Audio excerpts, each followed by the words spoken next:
və yaxud dillər əzbəri olan, artıq himnə çevrilən, bəzən çoxlar onun xalq mahnısı başa düşür. Səməd Vurunla bağlı hadisədir.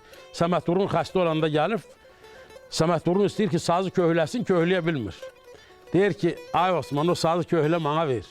Onda Osman Sərvəlli göz yaşından ağlaya-ağlaya bu şeiri deyir ki, dostum, incə barmaqların sədəflərin üzündədir.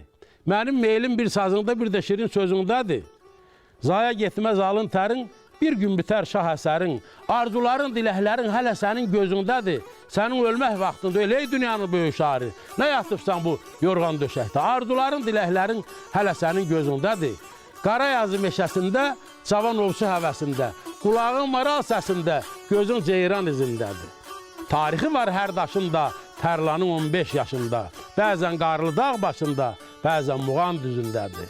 Söz şairin ürəyində, zor binanın dirəyində, güc pələngin biləyində, pəhlivanın dizindədir.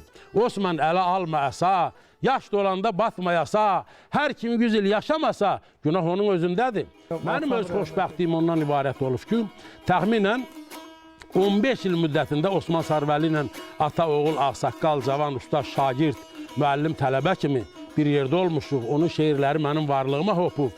Və mənə həmişə deyəndə ki, ay oğul, bir təzə şeirlərindən oxu, görüm nə yazıbsaq, öz şeirlərini özünə oxuyurdum.